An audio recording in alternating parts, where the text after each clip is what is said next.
everyone, and welcome to the off season. If there is an off season in motorcycle racing, it is the Bridgestone Canadian Superbike Championship podcast. Myself, Marshall Ferguson, alongside Colin Fraser, as always. That's right, folks. This poster, if you're watching the YouTube, which we hope that you are, because we've really enjoyed being able to get this YouTube podcast off the ground and doing the Saturday night podcast on YouTube Live as well. Thank you to everybody who has helped us put those together from the CSBK staff, including Andy McFadden, who saved us getting everything set up because Cam McFadden was working, trying to piece together everything he possibly could. We have officially gone through all six of these, Colin Fraser. It's over. Yes, and it's nice to be back after COVID and whatnot into more or less a full season, and finishing and starting at Shannonville is something we did for a very long time, and we've done that for the last 2 years. So Labor Day at Shannonville used to be a tradition, and it is again at the moment, second time in a row. So yeah, I think it went well and had the normal mixed weather you expect in early September. So Yeah, it was a little bit all over the place on Saturday. It at various points this year, I think it felt like round one in Shannonville felt like, oh no, this is going to be a complete wash because it just poured and poured and poured. We had heavy rain at one point at CTMP. Didn't destroy the weekend or the racing the way that we thought it had the potential to do. So on Saturday morning, it was really bad. This week at Shannonville, it held off again. You made jokes last year as we were recording for TSN the voiceovers of these races saying, well, it's the year of, the apocalypse essentially, because every single time we got rain, it was terribly timed and it was just a complete downpour. How thankful are you? Do you feel like we dodged some of that really truly awful weather this year? Because it felt like it was really close at various points.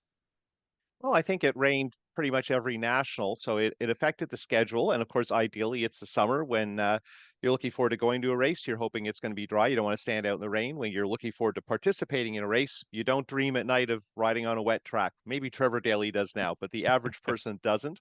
And even those of us who think we're good in the rain know that it's riskier. More adventures likely to take place. So, I think this year's weather on the curve was a little worse than usual, but lately it's been like that. I don't want to get into a roar about climate change, but it is interesting. We seem to be dealing with a lot more changes in weather. And it used to be the American series was famous for having socked in weekends. We haven't been having that because it's Canada. We have, a blown out afternoon or a bad day, but normally overall there's enough good running. But the big difference is the races are less competitive when there's more rain because not as many people get up to speed. And I think we saw that at CTMP, for instance. Collins maybe might have done a little bit better if he just had a little more time on that track on that bike because both were new to him. Yeah, absolutely. And I think we also saw at CTMP just the massive difference in lap times, right? When people are comfortable and when they're not comfortable and when they're on a rear slick or when they're on I mean, it's when you put in that many different kinds of conditions, it certainly changes the racing. But we're going to get into Shannonville in just a second, but just as an aside here, because right before we began, you held up a coffee cup and you said, hey, I'm left-handed, so it's facing the wrong way because Colin's coffee cup says good vibes. Good vibes here on a Tuesday morning, September 3rd, as we record the recap of all things round number 6 in Shannonville. Is there any advantage to being left-handed and riding a motorcycle just based on clutch Well, control?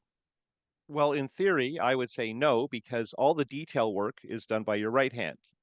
So that's throttle control and that is braking, and those are matters of degree. They're very finite adjustments. Your left hand operates the clutch. If you're a modern racer, you probably only use the clutch very occasionally, if at all. So I would argue that it's something to do with how your brain is wired that helps you be a motorcycle racer. There's no physical advantage. In a racing car, you could say that some cars shift on the left. So if you're left-handed, maybe it's a little bit easier. Like I've noticed when I go to the UK, I like driving those cars better. I'm shifting with my left hand. But I don't think in motorcycle racing there's any physical advantage. But it is strange that a relatively high percentage of motorcycle racers are left-handed. And that was why I asked you the question. And by the way, for everybody wondering, next year during registration at all Bridgestone CSBK events, we will be asking for your dominant hand. Just because And we're we'll, gonna, and then we'll be gridding based on that. well, I was gonna say we're gonna start collecting data. Lefties at the back. Yeah, start collecting data on this and seeing what we can figure out in terms of whether or not there's an advantage. But regardless of what hand Ben Young used this season as his dominant hand, he was pretty dominant. I mean, it wasn't necessarily what he thought he was going to be at the start of the season. At this point, I feel like Ben is probably going to be angry at us because we've been talking about perfect season didn't happen, but he set the bar so high. He still wins his 4th Canada Cup, Colin. Yeah, I think he was the favorite going in. I think it was much more interesting than we expected, but the races were very much in play. The championship never really was. He started strong, and the setbacks he had were minor. The things weren't flawless, but they were pretty good. And I think Ben is the perfect example of how the series has evolved. That he's constantly chasing perfection. You're never going to get it, but this weekend he dug out of some problems, did a good job, and obviously passing for the lead on the last lap on Sunday is good for the mythology, and particularly if he doesn't do a full season with us next year and is racing in other places, it's nice to go out as he did in Shuby before the Suzuka 8 Hour. It's nice to go out with a big performance that reminds everybody just who the top gun is at the moment. Do you feel like those two moments are, we always talk about this in football and I cover it, whereas if you're going to win the Heisman Trophy, you have to have a Heisman moment. And that is that you have to put something stamped in everyone's mind who will say, Johnny Manziel won the Heisman Trophy when he was at Texas A&M because he beat Alabama at Alabama and he had this crazy play where the ball pops out of his hand. He grabs it, he scrambles around, he's backpedaling, he throws a touchdown on the road, and the entire place goes dead silent. And everyone said that is the Heisman moment. For you, what is the 2024 Ben Young Canada Cup moment? Is it Shuby, just the pure dominance? Is it the last lap pass, or is there something that's in between that we're missing?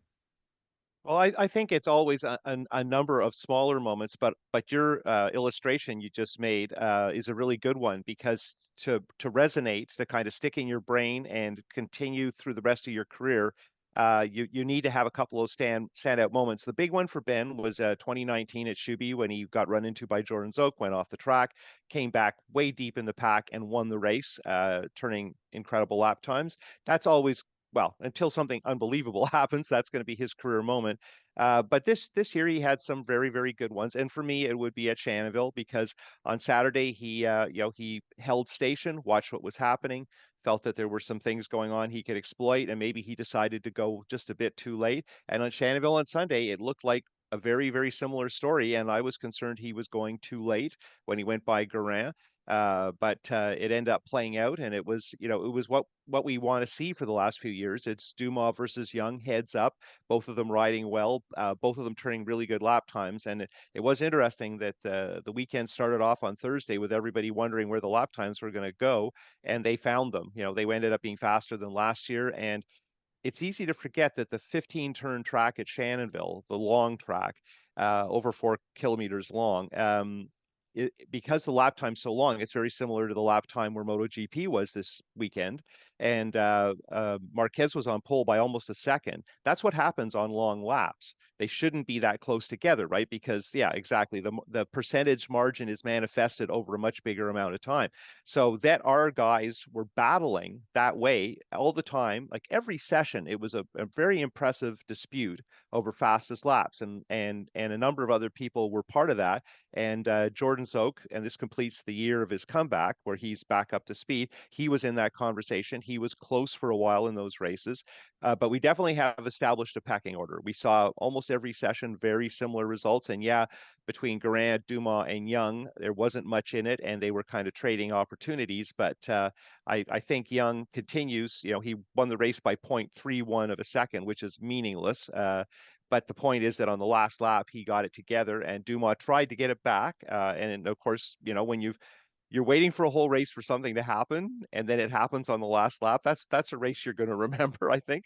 Yeah, yeah, 100%. And we saw that, of course, in Pro Sport Bike as well with John Lang and Sebastian Tremblay going back and forth, like right into the last couple of corners and all the rest. So we'll get to that sport bike situation in a couple of seconds here. But it's, yeah, when you talk about, I mean, obviously, when I mentioned Ben's dominance at Shubenacadie this year, it was on the Sunday because Saturday, of course, we can't forget Sam Guerin and the risks that he took and the amazing race he was able to put together with the tire decision and then his skill using the tire compared to everyone else, which if you want to go watch that on YouTube on the CSPK YouTube page, it's full value. It's worth watching Sam rip around in that wet conditions. But you do mention Alex Dumas, and once he came into the fold in round number 3 at Rad Torque, man, you've been so impressed by him for so long, and it's obvious why. Everybody who watches him sees just his pure skill and ability. Is there any part of you that's disappointed that Alex wasn't around sooner? Obviously, we know he had other goals at the start of the season. He was in other places, but this could have been really incredibly, hostile really down the stretch, I think if Alex would have been around for the full year. I think the Young versus Dumas narrative continues to work. I don't think currently the Ducati team that he did most of the season with is quite as strong a team overall as the Suzuki family-run team he had for 3 years. But that team folded a year ago because I believe that they just weren't prepared to continue to spend as much of their own money as they have been. So that he now has a ride as a professional on another team that isn't his family's team is obviously a career step. It's a great opportunity for him. And that's why I keep emphasizing, Dumas raced in Mexico. He was successful in the States. He came to Canada and won immediately on the top class. He's a working professional motorcycle racer, right? That's what we're dealing with there. And I don't mean Ben isn't. Ben is clearly the other guy in that category, but the two of them in terms of approach are similar and their riding styles are similar and they have a lot of respect for one another, and it shows regularly. And they had a good battle, but I don't think there was any question of inappropriate riding or anything like that. And at Shannonville, with the way the track is, there was a fair bit of pushing and shoving over the weekend. There wasn't too much complaining, but another day there probably it would have started getting a little mean spirited. Yeah, and so Alex comes in and does what he does, but the other part of this, when we're looking again, big picture here as we're recapping the final round of the season, is everyone expected Sam Grant going from the S1000RR to the M1000RR this season and upgrading the electronics package and working closer and closer with Steve Beattie and building up his program, and that he was going to take a step forward. There's no question that he did, correct? I think there's a pretty good argument that Samuel Guerin is the story of the year in that he is faster and he's more consistent. He maybe hasn't cured all of his issues. However, as with a guy like Trevor Daly, maybe you don't want Samuel Guerin to get in front of everything because part of what makes him an explosive personality and an entertaining racer is because he goes at it that way. And of course, that's really fun for the fans and it's fun for us when we're watching and making television and commenting on it. But yeah, I think Guerin had a great year. I think Beattie's a big part of that. I think that they're working hard. I think they're going to work hard over the winter. I think it'll be very interesting to see. The BMW is a very good package. It's a fairly open package in terms there's information and training and options and how to develop the bike is fairly clear. Um, so yeah, I'm very impressed by Guerin, and I think one of the things that's notable if you're around the paddock is Guerin is not satisfied with being in the mix, right? He would like to make that next step, which of course is a very difficult step to be dominant. And even Ben, as much as he had a great year, wasn't dominant all the time. Occasionally truly dominant, but not at Shannonville. At Shannonville, he had to race. Now he had a problem in qualifying. He didn't get to ride his favored motorcycle, and I think that made it really interesting because they were scrambling to figure out the setup and switch back and forth and try and make what I call the rain bike into the dry bike, and were not comfortable that they could trust the bike he preferred. So a lot of pressure on those guys, and they just kept digging. And when they were close on Saturday but not there, uh, Saturday night they kept at it. And I've talked about the fact that the series used to be if there was a double header between Saturday and Sunday, you pretty much just changed the tires and left the bike alone. Now everybody's working it hard. And on Sunday morning at Shannonville, that warm up was really interesting. People were taking it very seriously, and Dumas guys were putting tires on the bike, which is not typical for a warm up. However, if you want to get ready for new tires in the afternoon in the race, now is the time to figure it out. And there's a lot of interesting things. For instance, Dumas right now pretty much always rides the bike with a fair amount of fuel in it. It just he feels better, it handles better. Obviously, down the line, it would be better to come up with a setup that's better with less fuel because that's how you're going to be at the end of the race. But he's a relatively small and light guy, and moving the weight around is not the easiest thing to do. It's not a Formula One car. We don't have pieces of tungsten we bolt here and there. So yeah, I mean, it's a kind of thing that you can get into the minutia. Where is the weight on the motorcycle? And the Ducati is fairly light. We saw that from Friday's post qualifying data, but not ridiculously so. Ben's BMW was close, and so much of that comes down to fuel in the bike. But that's the interesting thing. I asked Scott Miller about that. And he said, "Yeah, Alex likes to have fuel in the bike all the time. He likes some weight. So late in the race is not his favorite time because by then there is very little fuel in the bike." Interesting. Yeah, that will paint, I think, the broadcast a little bit for people when they see this on TSN or on the CSBK YouTube page. But you're telling me that a 1000cc superbike isn't like me taking an Africa Twin Adventure Sport and strapping everything I need to sleep for 4 days onto the back of the bike? I can't. They don't just do that? And no, and where the weight is important on an adventure bike, and having the weight low and centralized, you really notice on that type of motorcycle. But in that way, it's kind of like a road racer, right? And I Yeah. mean, it doesn't take a genius to look at the Ducati and see that the mass centralization, the way that bike's built and packaged, it's a step beyond. And we can.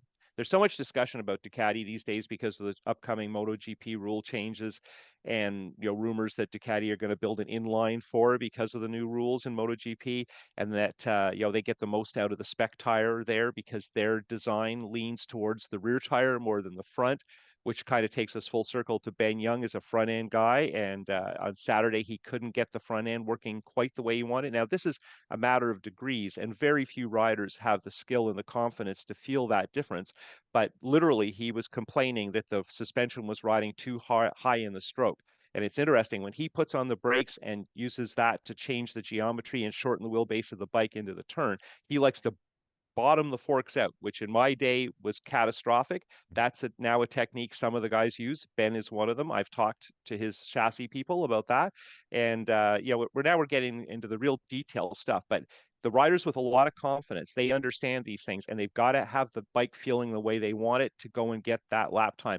And I don't think Dumas has the bike exactly the way he wants it yet, and he definitely would like to have two similar bikes so he could do what Ben did over the weekend, which is go back and forth and try and maximize it. But having this is another discussion point. Two similar bikes is almost impossible. It never fails that even if every effort has been made to make the bikes the same, and in MotoGP they have two exactly the same motorcycles in the pit lane, but the rider always likes one better. He can always tell the difference. You can switch things around, but it never fails. And Ben is that way too. But nonetheless, the goal when you're building motorcycles is if you have two, to make them exactly the same, so the rider is comfortable on both. And to bring it full circle on this discussion of kind of like our top three, essentially, right? When you're talking about Samuel Guerin and Ben Young and Alex Dumas, I remember the conversation that we had at Rad Torque when Alex hopped up on the top there with us and did the Saturday night podcast. And you had a great discussion with him. It was about preload, right? And about the amount of travel and what they wanted to do with the front. And could he get front end feel? Could he try to maximize what he had underneath him at that event specifically? Because he hopped into the series and raced really, really hard without really having that much comfort. Well, and Red Torque is a good example because that he had had a day and a half at Shannonville, and that was some preparation, but he also had a big crash at Shannonville, which set the program back, and they were scrambling most of the year because of that crash. And ironically, the crash at Mossport on Sunday first thing led to another major rebuild, and probably the bike was more comprehensively repaired for Shannonville than it has been at any point in the year. So arguably another crash kind of helped the cause. But crashing to caddies is risky. Yes.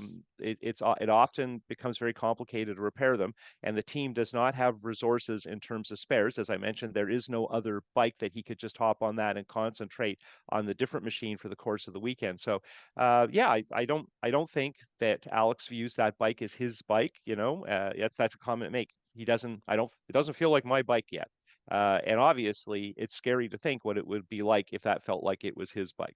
Well, the one thing I think we are all thankful for, as fans, followers, all the rest of motorcycle racing in Canada, is the fact that the Economy Lube entire team stepped up, got Alex Dumas into that seat, and for Steve Moxey to bring him up, and then for Scott Miller to be working so hard on that bike to try and get it the way that Alex wanted it throughout the year, and it made the championship significantly, I think, more entertaining and more diverse because having that bike on the grid the way that he was riding it and seeing the development of it throughout the season, it felt like that really did take the championship to a different level. I want to ask you this as well, Colin, because we're talking about Superbike specifically right now.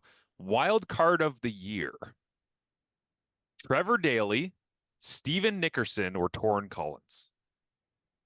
I'd love it if it had been Nickerson. Obviously, he got close. That would have been just as big a story as Collins because Collins is a little more known, perhaps, maybe. It's a shame that Nickerson's been close a few times. Daly's an odd one because he has been part of the series for so long and is very much part of the Canadian racing culture. So Daly, even if he's not here all the time, is always going to be part of the story, and he helps out with so many people's programs. So for me, it's Collins, because we really didn't know how good he would be, and certainly, when he pushed that motorcycle through the lineup in Tech, there was nothing screaming, "Here we go! This guy's going to win a national this weekend." It Yeah. was more like, I hope this bike runs all weekend. It doesn't crunch a wheel bearing or have a rod come out or something like that.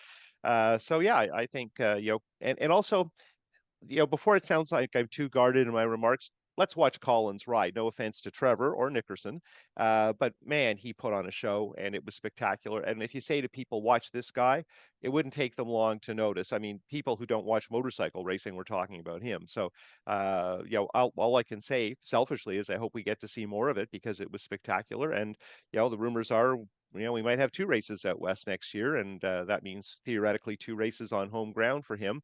If we go to Rocky Mountain near Calgary, he won the regional there a month ago.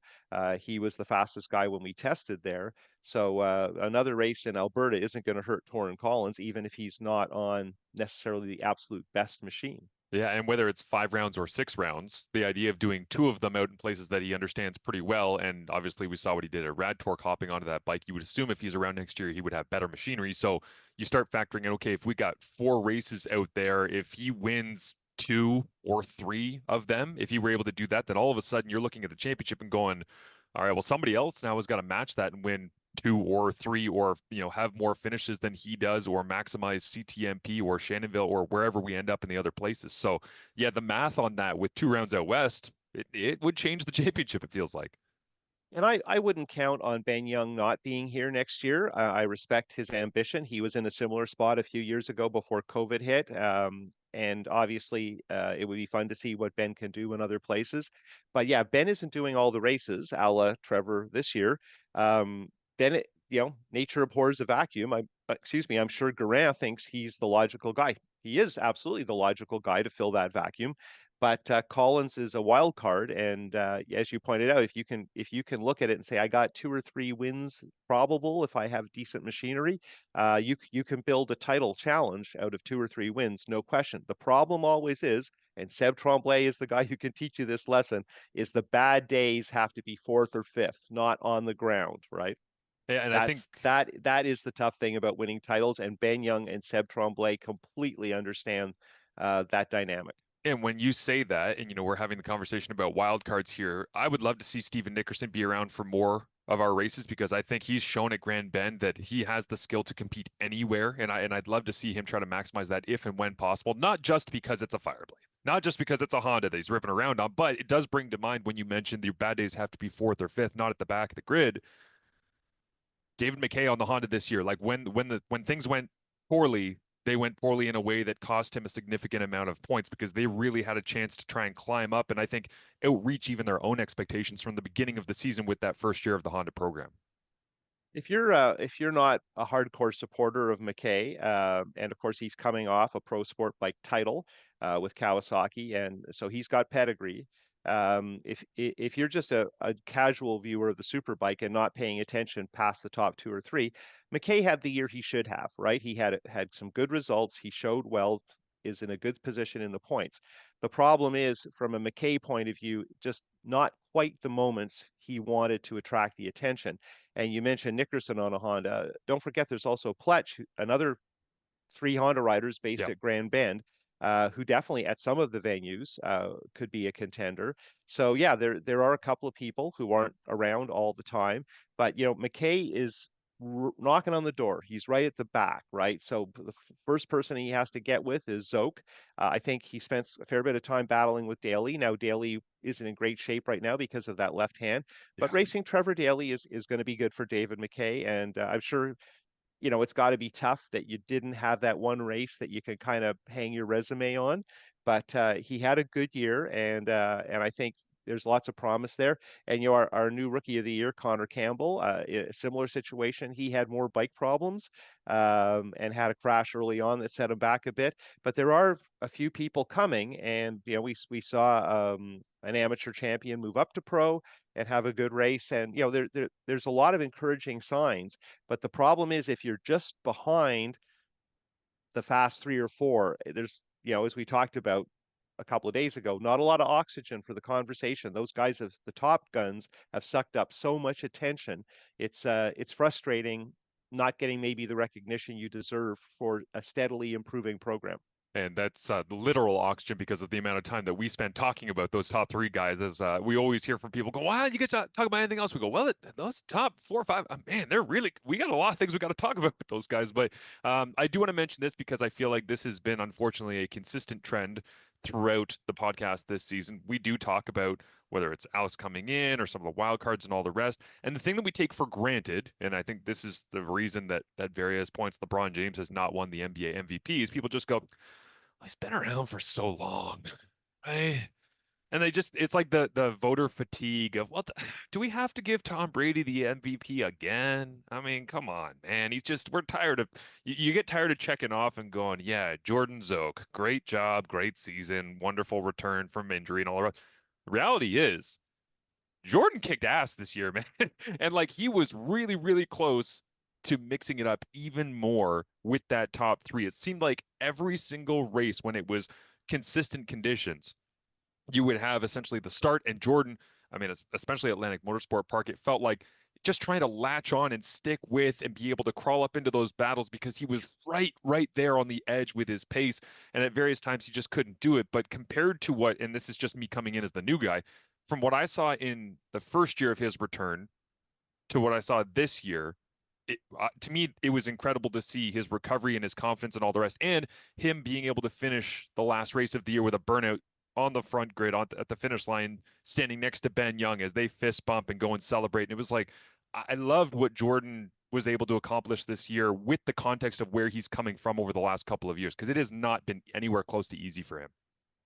Well, I think, Jordan has his mojo back, and that's good for the series. I think part of the reason he's been, speaking at times, being frustrated that he feels that Kawasaki is a little down on performance is because he believes his riding is back to where it needs to be. And I think that's fair. Just a little tiny bit more performance might make the difference. At Mosport, we saw that, him just struggling to stay in the draft. And of course, in terms of understanding the draft and the gearing and the things you need to do to be at the front at CTMP, there's nobody who knows more about it. And Jordan being just slightly off the pace is very good news for the top 3 or 4. So we'll see what happens. I expect Jordan to be back. He just had twins. There's a lot going on in his life, but the thing about Jordan is he wants to race motorcycles and he's still good at it. And I think he's fortunate to come back from that injury, and I think he's worked very hard and he's been through a lot. It's pretty grim. We talk about what's happened to Trevor. I think what happened to Jordan is pretty frightening. And you don't want to spend a lot of time in a hospital. It's full of sick people. So Jordan is now seems to be over that hurdle of infections and all the things that he struggled with for really 2 years.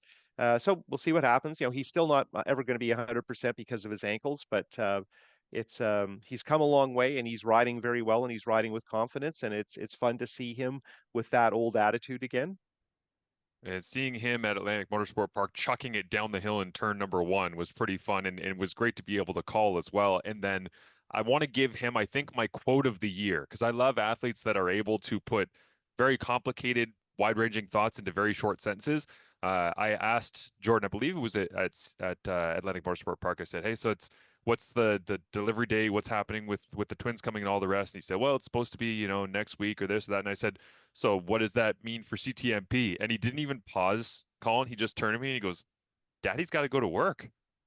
It's like, and when he said Daddy's got to go to work, I'm like, okay, he's gonna have a good round when he gets down there because he's gonna be fast. He's gonna have his confidence. So we've talked about a ton of things, Superbike, and obviously that we'll be doing more of these podcasts as we go through. This is not the end. You're not gonna hear from us until Daytona or something like that. So we will touch on some of the other stories and facets. But I do want to get to Sport Bike before we round this thing out, because Seb Tremblay obviously is the number 1 plate. He comes in. It looked wonderful on that blue, orange, and white Turcotte Performance Suzuki throughout the weekend.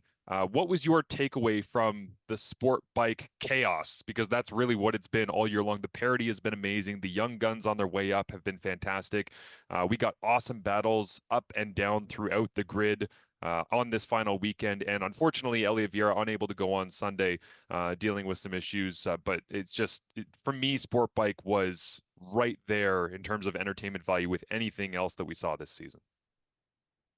So I think the story is Sport Bike, and we've talked a lot about Tremblay. Obviously, he won the title. He won Team of the Year. Tremblay's a story, and that first year with the new rules GSX-ARP, he did what was required, and we kind of figured that's how that would go.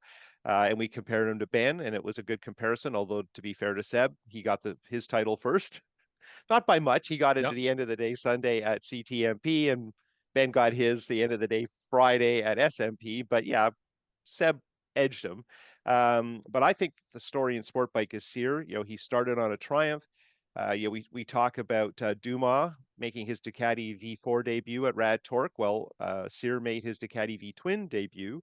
And a pretty big adjustment, and it took them a while to get that bike running. I'm not sure it's completely sorted even now, but Cyr was a dominant amateur, had the pedigree, but making that transition is so difficult, and very few people do it with success. So to go from winning an amateur title to contending for a title as a pro to winning races as a pro, he did an incredible job, and he's a guy with a bright future, a guy with a lot of ambition. And I mention that all the time because that's what it takes, right? You're going to have to pry it out of their hands. They're not giving it anything to you. And sport bike is arguably harder because it's more equal in terms of the competition of the machinery.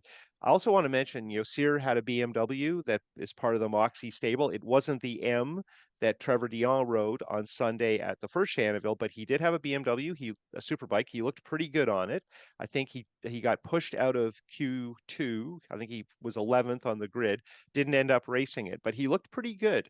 And this is an interesting discussion. How much longer can we keep Cyr out on the farm, right, before he wants to be in the feature class, and that he's already ridden with the top guys on a 1000cc BMW and looked reasonably good and capable. There's an indication of what's coming, and there's a lot going on with the Moxie group and a lot of rumors, and obviously there's significant strong motorcycles coming out of there. They seem to definitely be inclined towards Ducati. Vieira with his arm pump issue, and I saw him Saturday at the end of the day, and he couldn't feel his arm at all. Like he was frightened that Right. something terrible had happened, and he packed up Sunday morning because he went out in the warm up and he couldn't feel his arm. So he may need some kind of surgery, and he's going to need it right away because the recovery is going to be long. And if you follow other series, you know that this is a complication that occurs to a fair number of guys, but then it happened so quickly to Elliott and immediately he couldn't deal with it. That is unusual and that is worrisome. Right. And we hope that he gets that all sorted out as quickly as possible and that everything is okay with him. But to your point on Maverick Cyr, yeah, it's amazing to think about where he was, just a year ago essentially, and then to where he is now. But also one of my favorite things in sports is seeing people have to go through adversity, or when I talk about, those big moments that define Ben Young's championship for his fourth Canada Cup, there are also moments as you are on your way up that are painful and that you will remember. And on Sunday, watching Maverick Cyr stand on the podium and looking at his face, all I could think was he's going to remember what this felt like to win a race and then not actually win a race. And he's going to draw, I think, energy from that moving. That's probably going to motivate him throughout his development of the entire winter, is it not, Colin? Well, what it's going to do is it's rounding out your ability to be a professional motorcycle racer, right? To understand the ups and downs. And when you talk about football, it's the same thing. You come up from playing in the junior ranks in high school and everything, and then you get serious when you go to college or university. Then, if you're lucky, you get to play pro, and then you learn from the best. The pros, This is how you pros. do it. This is Yeah. how you make it through a training camp. This is how you make it through a year. This is how you recover. This is how you look after your body. This is how you don't get distracted by dumb stuff. And I think Sears in pretty good shape. But yeah, you're absolutely right. These are the tough lessons. And you go to sleep every night with, man, that could have been a win. And wins are hard to come by. And everybody gets excited to look at that list. Ben likes to say he doesn't really mind, but it's nice to be on the win list. And Ben is now in the neighborhood in a number of categories, I believe, with Steve Crevier, who at one time we thought was going to be the greatest ever before Jordan Szoke started doing it. At one point, Jordan Szoke had one title, I think, and Steve had six. So that shows Ben's at four. So that puts him in context. And I'm just talking about what it takes to be established. Cyr only has a little bit of success. But given he's got the pedigree of an amateur championship, like say Thomas Kazaz, for instance, because of course these are guys who've come up through our series. For instance, Dumas and Young, they don't have a CSBK pedigree because they arrived in the top pro ranks as top pros. So Cyr will be one of us, right? Yeah. He'll come from our system, and he will be touted the same way. Collins, for instance, he spent a lot of time racing in Europe. That's a very tough environment and hardened him a great deal. But we cannot take the credit. We didn't really even know who Torrin Collins was until we were in Edmonton for round 3. Until I heard you say, "Who does this guy think he is?" Torrin Collins. Once he was actually on the bike and ripping around at Red Torque and having fun. So, Yeah, yeah. turned out he was. Yeah. And he knew what he was doing. It was very obvious very quickly. We have to wind this one down for now, but we will be doing more as we head throughout the off season. I'm sure we'll get together and do all sorts of fun things because, yeah, this is our toy. This is what we get to have some fun with and get to mix and match and have some great conversations. If you have any interest in seeing something on the Bridgestone CSBK podcast, let us know. You can shoot us a note, whether it's the YouTube, the social media, Instagram, all the rest. The entire CSBK team, thank you for supporting us getting this off the ground in 2024. It's been really fun to put together, and I know that we have a lot of potential ideas that we can bring people as well, whether it's in terms of content discussion, expanding it, and also we're always looking for some people who would be interested in maybe sponsoring. We love to give people some love. As I'm sitting here with my Bridgestone long sleeve on, that it was very nice to get from Jared at Bridgestone at the start of the season. Actually, it was Daytona. After I was in Daytona, and I was just like hiding in the Bridgestone pit area for 3 straight days, Colin, and you were wondering where I was the entire time. Just basically like on the hot pit going, man, this banking's crazy, huh? And the Bridgestone guys are like, yep. First time? I'm like, yep. Never really seen it or felt anything like this before, but most of all, though, I want to say thank you to Colin for putting up with me throwing him random questions in every podcast throughout the entirety of the year, and making sure that we kept things on the rails and actually talked about motorcycles and not being left-handed and advantages of LeBron James and voter fatigue and everything else that I've covered in this podcast. So thank you, buddy. These are all important points, and we will circle back around and confuse ourselves further by changing our opinion on all of them. As only we can. Thank you everybody for listening. We appreciate it. As always, at CSBK_official is where you can find everything on social media. CSBK.ca as well is where you can find all of the online content. Thank you to Cam Bickle for making me sound smarter than I am during the TSN broadcast each and every time, because I steal all of your information and act as though it's my mind. Let's talk soon, everybody. Thank you so much for listening. We'll talk to you later.